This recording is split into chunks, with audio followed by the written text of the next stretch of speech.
கர்த்தருடைய பரிசுத்த நாமத்திற்கு ஸ்தோத்திரம் உண்டாவதாக. கர்த்தராகிய இயேசு கிறிஸ்துவின் நாமத்தில் உங்களுக்கு கிருபையும் சமாதானமும் உண்டாவதாக. இந்த நாளுக்குரிய தியானத்திற்கான தேவ வார்த்தை மத்தேயு அதிகாரம் 20 வசனம் 27.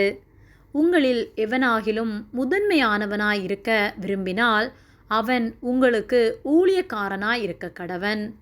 பிரியமானவர்களே, கர்த்தருடைய பிள்ளைகளாகிய நாம் தாழ்மை உள்ளவர்களாய் இருக்க வேண்டும். கர்த்தராகிய இயேசு கிறிஸ்து வானத்தையும் பூமியையும் அதிலுள்ள சகலவற்றையும் உண்டாக்கினார். ஆனால் அவர் நமக்காக நம்முடைய பாவத்தை சுமந்து தீர்க்கும்படியாக இந்த உலகத்தில் மனிதனாய் வந்தபோது தாழ்மை உள்ளவராக வந்தார். அவர் பிறப்பிலிருந்து இறப்பின் நிகழ்வு வரையிலும் அவரிடத்திலே நாம் தாழ்மையை கற்றுக்கொள்ள முடியும்.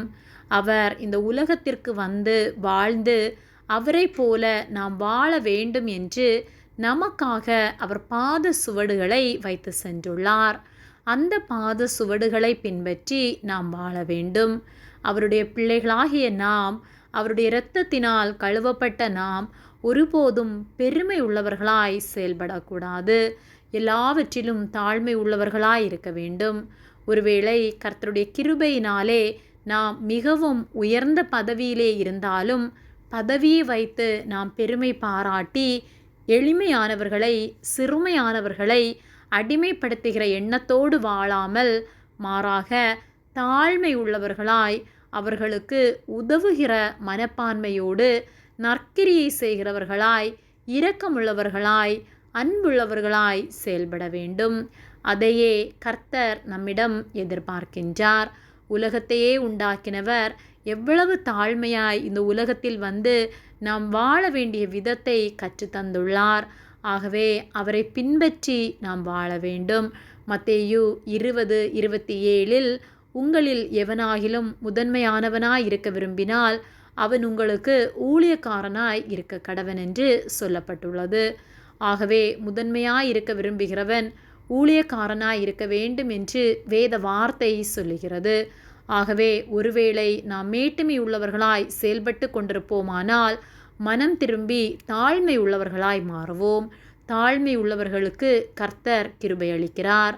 பெருமை உள்ளவர்களுக்கு கர்த்தர் எதிர்த்து நிற்கிறார் என்று வேத வார்த்தை சொல்லுகிறது.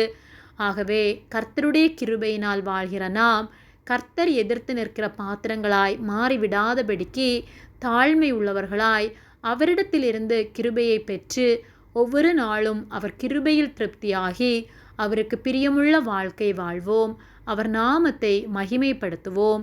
கர்த்தர் நம்மை ஆசீர்வதித்து அவரை போல வாழ நமக்கு உதவி செய்வாராக. ஆமேன். ஜெபம். எங்களை அதிகமாக நேசித்து வழிநடத்தி வருகிற எங்கள் அன்பின் பரிசுத்த பிதாவே, இந்த நாளையும் நாங்கள் காணும்படியாக நீர் எங்களுக்கு ஜீவனை தந்த உம்முடைய அன்பிற்காக நாங்கள் உமக்கு நன்றி செலுத்துகின்றோம். நாங்கள் தியானித்த வார்த்தையின்படியே நாங்கள் ஒவ்வொரு நாளும் தாழ்மை உள்ளவர்களாய் உமக்கு பிரியமுள்ளவர்களாய் வாழ நீர் எங்களுக்கு உதவி செய்யும்படியாய் ஜெபிக்கின்றோம்.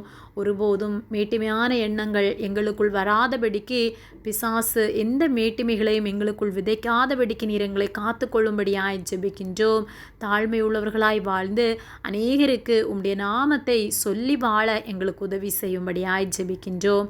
எங்களை தாழ்த்தி ஒப்பு கொடுக்கின்றோம். இயேசுவின் நாமத்தில் ஜெபிக்கின்றோம் பிதாவே. ஆமேன்.